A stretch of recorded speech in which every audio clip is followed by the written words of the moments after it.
narrative. So, persuasive writing structure. I call these the 5 C's of persuasive writing because each one of them starts with a C. And if you want to have a really good persuasive essay, you need to have all of these things in your essay, pretty much in this order. So the first thing that you want to have in any persuasive essay is you want to catch the interest of your reader. So start catching your reader's attention by using some sort of crazy fact, an emotional story, a little mini narrative, rhetorical questions that make them think, something that catches the audience. You want to make very clear what your claim is. What is your argument, your position on the issue that you are discussing? So, if your essay is on abortion, then your claim would either be abortion is bad and should be illegal, or abortion is necessary and should be legal. It'd be kind of one or the other, which side? For convince, the convince section of your paper, typically your longest section, this is your argument.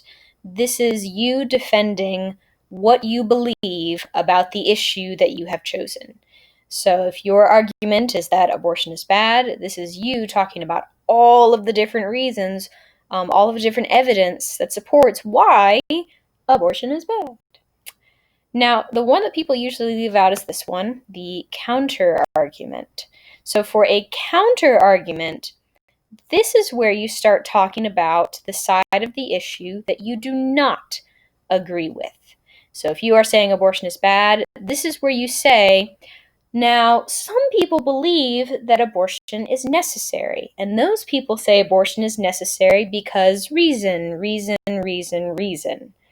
But they're wrong because, and then you explain, you counter the argument of the other side. So you present what they think, you acknowledge what the other people believe, but then you explain why they are wrong. And that makes your argument stronger. Good job. And then finally, wrap things up with a conclusion, restate your major points, re-emphasize your position, and ta-da, you're done. So, that is the structure that I would like you to work with. Now, let's look at the example. So, the example that I have is called the homework revolution. Now, the position in this article is one that I think you will find very uncontroversial. This online blogger, Space King 800, is arguing that kids get too much homework. So this is a claim that I am sure you will all support. But I want you to notice the way that he explains this. And I think you will agree that Space King 800 does such a lovely job of getting all those 5 C's in there that even a teacher, an administrator, a parent who thinks that homework is good and lots of homework is good for you and builds up your strength, even those people would hear this information and say, never thought about that. That's an interesting point. And they perhaps would be persuaded. So, the first thing we're looking for is our catch interest. So see how Space King 800 does that, and then see all of the other C's as they are presented in the article. A young girl sits at her desk, reviewing her homework assignments for the evening. English, read 3 chapters and write a journal response. Math, complete 30 problems showing all work. Science, do a worksheet front and back. French, study vocabulary for tomorrow's test. It's going to be a long night. This describes a typical weeknight for students across the country. Now is the time to start a homework revolution. Do students in the United States receive too much homework? According to guidelines endorsed by the National Education Association, a student should be assigned no more than 10 minutes per grade level per night. For example, a first grader should only have 10 minutes of homework, a second grader 20 minutes, and so on. This means that a student in my grade, 7th, should have no more than 70 minutes of work each night. Yet this is often doubled, sometimes even tripled. There are negatives to overloading students. Have you ever heard of a child getting sick because of homework? According to William Crane, PhD, a professor of psychology at City College of New York and the author of Reclaiming Childhood, kids are developing more school related stomach aches, headaches, sleep problems, and depression than ever before. The average student is glued to his or her desk for almost 7 hours a day. Add 2 to 4 hours of homework each night, and they are working a 45 to 55-hour week. In addition, a student who receives excessive homework will miss out on active playtime, essential for learning social skills, proper brain development, and warding off childhood obesity, according to Harris Cooper, PhD, a professor of psychology and neuroscience at Duke University. Everybody knows that teachers are the ones who assign homework, but they do not deserve all the blame. Many teachers are under greater pressure than ever before, says Kylene Beers, president of the National Council for Teachers of English, and the author of When Kids Can't Read, What Teachers Can Do.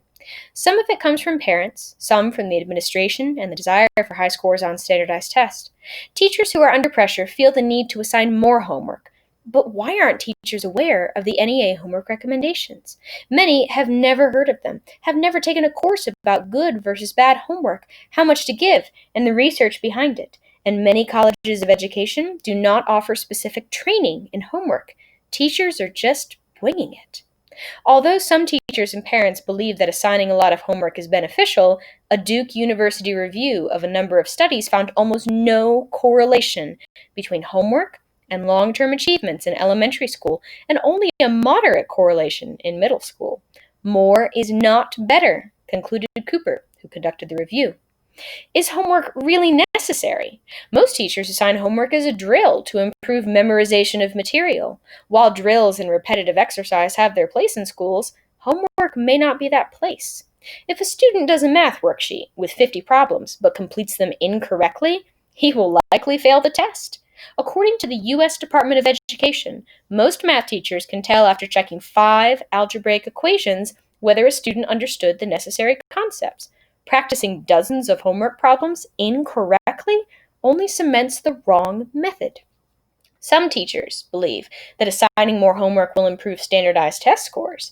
However, in countries like the Czech Republic, Japan, and Denmark, which have higher scoring students, teachers give little homework.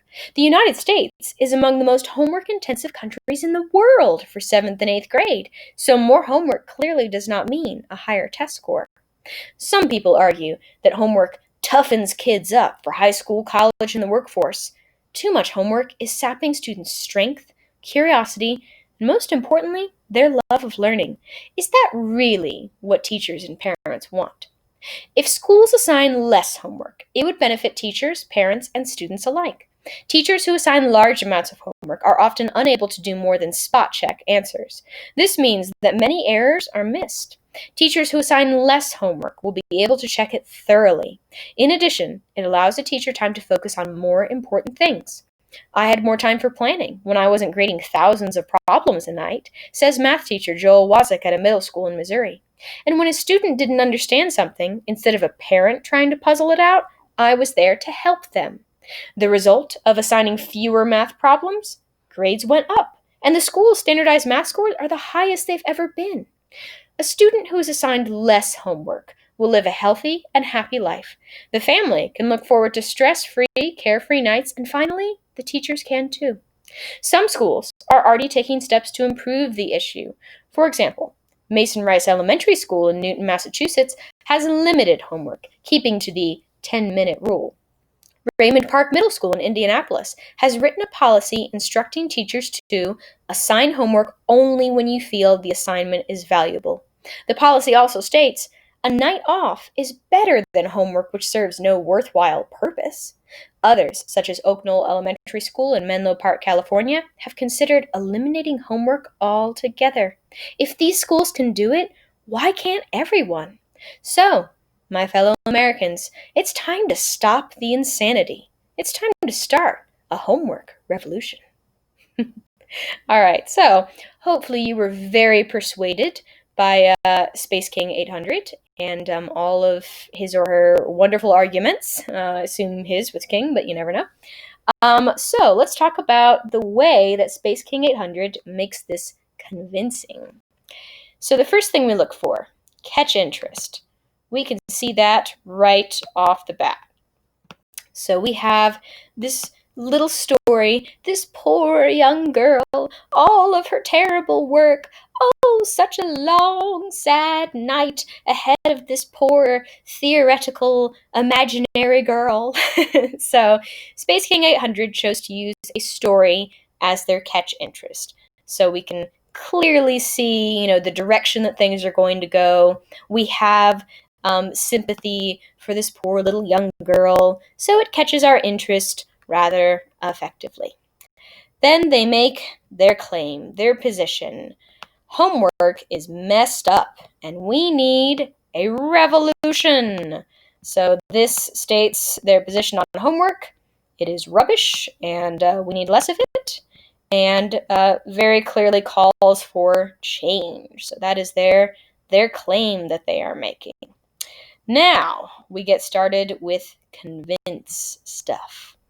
So, I'm just going to mark different areas with good convincing information that supports their point. First off, we have the National Education Association. These are guidelines about homework. No more than 10 minutes per grade, level per night. We have an education association, a respected organization, telling us homework rules. Why would we not listen to this organization? Well, of course, that would be silly. So, we have right off the bat, here's what the rules should be, according to this respected organization. Okay, next point. Kids getting sick. Nobody wants kids getting sick. That would be ridiculous. So we have, again, an impressive person, PhD, professor of psychology. This is a legit human. And he talks about the stomach aches, the headaches, the sleep problems, the depression. Oh, good Lord. So this is definitely convincing that homework has a negative effect on children. In addition, kids who do too much homework, maybe they'll have more issues with childhood obesity. They won't have as much active playtime. They won't have good social skills. They won't have good brain development. So another PhD, another professor of psychology and neuroscience at Duke University, is telling us these convincing facts about homework. Okay, so now that we're pretty convinced that a lot of homework is bad, and here are the rules as they should be, now Space King 800 starts mixing some counter arguments in with their convince argumentation. So the first counter argument they say is about teachers. Teachers do not deserve all the blame. So a lot of people would say, well, if your homework is so bad, it must be all the teacher's fault. But teachers are under pressure. The parents are telling us, you better teach our kids. The administration is saying, you better get those good test scores. The state is saying, you better get those good test scores. So maybe it's not teachers' fault. A lot of them just don't know about these homework recommendations. So maybe homework is an issue and teachers don't know. Not that they're the villains, they just don't know. Another counter argument. Some teachers and parents believe that assigning a lot of homework is beneficial. So some people argue a lot of homework is good. But Duke University, once again, authority figure, said there was no connection between homework and long-term achievements. So that means that if we're trying to make students into successful humans, homework is not helping you become successful. So all these people who say homework is a good thing, homework makes you more successful later in life, it's a lie. Okay. Another argument that we have here, homework is a drill to improve memorization. But, counter-argument to that, if a student does a math worksheet with 50 problems and they do them wrong, they aren't learning anything. We're not improving memorization of material, we're teaching them how to do it wrong. So that's not good. That's not helpful. Okay. Another counter argument. Space King 800 is killing it. Some teachers believe that assigning more homework will help improve standardized test scores. Here we have the test scores again. It's all about the test scores. But, counter argument. Other countries, they have higher scoring students, and they don't give as much homework as us. It's almost as if the homework is not helping the test scores. Voila. Persuasive argument there. And then finally, another counter argument. Well, homework makes you tough. Well, that's just silly. Homework doesn't make you tough. Homework makes you weak, it makes you not care, and it makes you hate learning. So, if we had less homework, maybe kids would actually care about school a little bit more. Hey, it's worth a shot. Okay, so now we get to conclude section. So here's their kind of final, restating of their claim and everything. But they do kind of sum up the overall arguments that they've made. Less homework is healthier and happier. Yay! Other schools can do it. We can too. Yay! So, lots of good rhetorical questions. If these schools can do it, why can't everyone? And then they conclude and restate their position. It's time to start that homework revolution. So, their argument not only has really good information, it has a really good structure to it. It has all of the 5 C's in there to make it very powerful. Okay. The next thing I will show you is your mission, your job. So, a revolution is a forcible overthrow of a social order in favor of a new system. So now that you have to think about a homework revolution, now I ask you to think of a new revolution. What social order, what social issue do you see in this world that you say, gosh, that needs to change? So, you are going to write me a persuasive essay, 4 to 5 paragraphs, to get your revolution started. In your first paragraph, you're going to have your catch interest and your claim. So the first 2 C's will be contained within that one paragraph since they're both pretty short. Paragraph 2, you will start your convince. You can make your convince section as many paragraphs as you would like, depending on what kind of information you have. If you want to smush it all into one paragraph, that's okay, but it's probably going to be pretty big. Then you will have your counter-argument paragraph. Again, you're welcome to make this more than one paragraph, but you can also smush all your counter-arguments together, and that's totally fine.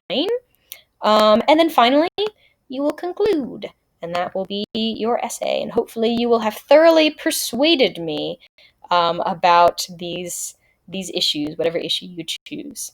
So, I've got a whole bunch of revolution ideas, just some suggestions. I also have links to 2 websites that you can click on, and they have a list of issues, and they also have some information on those topics, so those could potentially be some sources.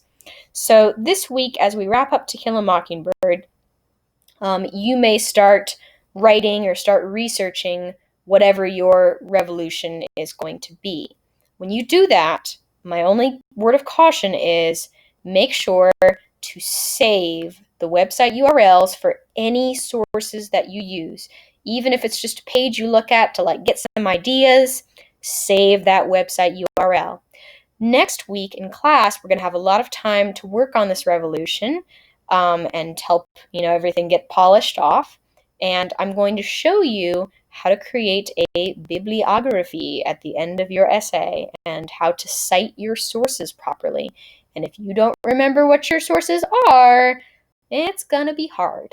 So please save your sources, and we'll do more on this next week. If you have any questions on what you should do your paper on, then let me know. But otherwise, just be looking around, be thinking, what do I care about? What issues concern me in this world?